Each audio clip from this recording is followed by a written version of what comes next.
ایک مرتبہ ناروے کے ایک تعلیمی ادارے میں میرا لیکچر تھا۔ لیکچر تو تقریباً کو 12 منٹ کا تھا۔ لیکچر کے بعد مجھے اسکول کے اساتذہ کرام نے، چونکہ وہ جانتے تھے کہ ڈاکٹر مشرقی صاحب نے دنیا میں انگلش زبان میں نعتوں کی پہلی کتاب لکھی ہے۔ نعت کو انگلش میں ایپیتھیٹ کہتے ہیں، EPITHET، ایپیتھیٹ۔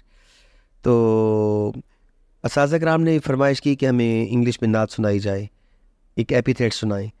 میں نے نبی کریم علیہ السلام کی نعت ناروے کے ایک تعلیمی ادارے میں اسٹوڈنٹس کو اور اساتذہ کرام کو سنائی۔ اس نعت میں بول آتا تھا مدینہ، لفظ مدینہ بار بار آتا تھا۔ میرے حضور علیہ السلام کا شہر مدینہ، اس کا ذکر تھا نعت شریف کے بول کے اندر۔ میرے سامنے ایک ناروے کی ایک ٹیچر بیٹھی تھیں، تو وہ نعت سن کے اس کے آنسو آ گئے۔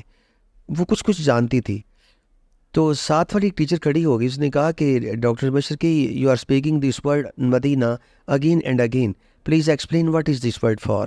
یہ لفظ کیا ہے؟ میں نے کہا this is the name of my prophet city, یہ میرے پاک نبی کے شہر کا نام ہے۔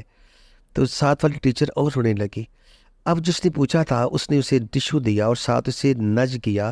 اس نے کہا کہ مطلب اسے بتا رہی تھی خاموش ہو جو، کیوں روتی ہو۔ یہ تقریب ختم ہو گئی۔ جب میں چائے کے وقفے میں پرنسپل آفس میں گیا تو وہ ٹیچرز بھی آئیں اور اساتذہ کرام بھی سلام کرنے کے لیے آئے۔ تو میں نے پوچھا کہ آپ کس بات پہ رو رہی تھیں اور یہ آپ سے کیا کہہ رہی تھی؟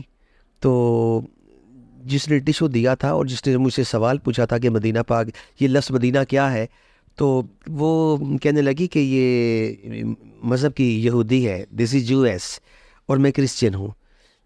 وہ لڑکی کہنے لگی، وہ ٹیچر کہنے لگی میں عیسائی ہوں اور یہ یہودی ہے مذہب کی۔ تو جب آپ نعت پڑھ رہے تھے، لفظ مدینہ مدینہ بولتے تھے، تو میں نے پوچھا تھا نا کہ یہ لفظ مدینہ کیا ہے، تو آپ نے بتایا تھا کہ میرے نبی کا شہر ہے۔ تو یہ ساتھ جو یہودی عورت تھی نا، ٹیچر تھی، یہ زاروں کی طرح رونے لگی۔ اور میں نے کہا روتی کیوں ہو؟ تو یہ مجھے کہہ رہی تھی کہ مسلمان قوم کو مارنا ناممکن ہے، اس کو ختم نہیں کیا جا سکتا۔ میں نے پوچھا وہ کیسے؟ تم کیسے ایسے کہہ رہی ہو کہ اس قوم کو ختم نہیں کیا جا سکتا؟ ہم تو پوری طاقت صرف کر رہے ہیں اس مسلمانوں کو صفحہ ہستی سے مٹانے کے لیے۔ تو کہتی ہے، یہ ٹیچر کہنے لگی کہ جس قوم کے اندر اپنے نبی کے شہر کی اتنی محبت پائی جاتی ہو، وہ نبی کی ذات سے کتنی محبت کرتی ہوگی، اور جو انبیاء سے محبت کرنے والے ہوتے ہیں انہیں کبھی ختم نہیں کیا جا سکتا۔